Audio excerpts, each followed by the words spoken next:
நம்ம தமிழ்நாட்டில் லொக்கேட்டாக இருக்கக்கூடிய 5 தேசிய பூங்காக்களை பற்றி தான் நம்ம இந்த வீடியோவில் பார்க்க போகிறோம். ஃபர்ஸ்ட் நேஷனல் பார்க்ஸ்னா என்ன நம்ம தெரிஞ்சுப்போம். நேஷனல் பார்க்ஸை பார்க்கறதுக்கு முன்னாடி வைல்ட் லைஃப் சாங்சுரிஸ்க்கும் இந்த பேர்ட் சாங்சுரிஸ்க்கும் என்ன வித்தியாசம் பார்ப்போம்.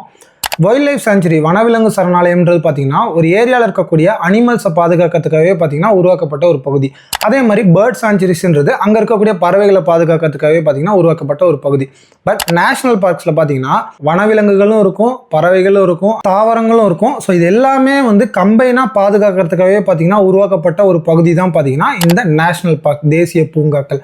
நம்ம தமிழ்நாட்டில் 5 பிளேஸில் இந்த நேஷனல் பார்க்ஸ் இருக்குது.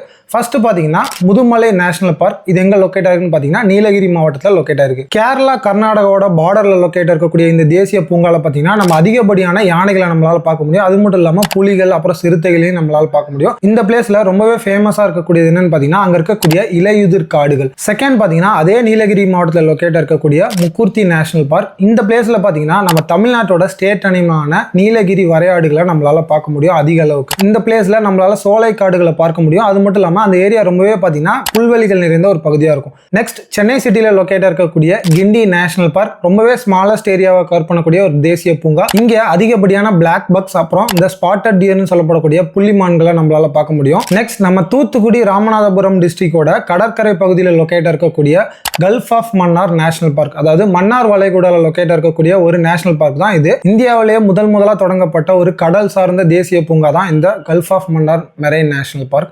அண்ட் இங்கே பார்த்தீங்கன்னா நம்மளால அதிகப்படியான கடற்பசுவை பார்க்க முடியும். அது மட்டும் இல்லாமல் கோரல் ரீஃப்ஸ்னு சொல்லப்படக்கூடிய பவளப்பாறைகளை நம்மளால அதிகப்படியாக பார்க்க முடியும். கடல் ஆமைகளையும் நம்ம இங்கே பார்க்கலாம். Next Indira Gandhi national park. இதை நம்ம ஆனைமலை நேஷனல் பார்க்னு சொல்லுவோம். எக்ஸாக்டா பார்த்தீங்கன்னா கோயம்புத்தூர் டிஸ்ட்ரிக்ட்ல லொக்கேட் ஆயிருக்கு. இங்கே நம்ம அதிகப்படியாக சிங்கவால் குரங்குகளை பார்க்க முடியும். அது மட்டும் இல்லாமல் இந்தியன் ஜெயின் ஸ்குரில்னு சொல்லப்படக்கூடிய இந்த அணில்களை நம்ம பார்க்க முடியும். அண்ட் அது மட்டும் இல்லாமல் ஹார்ன்பில்ஸ்னு சொல்லப்படக்கூடிய பறவை இனத்தையும் நம்ம அதிகப்படியாக பார்க்க முடியும். நீங்க இந்த 5 பிளேஸ்ல எதை விசிட் பண்ணிருக்கீங்க, எதை விசிட் பண்ண போறீங்கன்றத கமெண்ட்ல சொல்லுங்க. இந்த வீடியோ உங்களுக்கு இன்ஃபர்மேட்டிவா இருந்துச்சு அப்படின்னா சேனலை மறக்காம ஃபாலோ பண்ணிக்கோங்க. இதே மாதிரி இன்னும் நிறைய வீடியோஸ்ல சந்திக்கலாம்.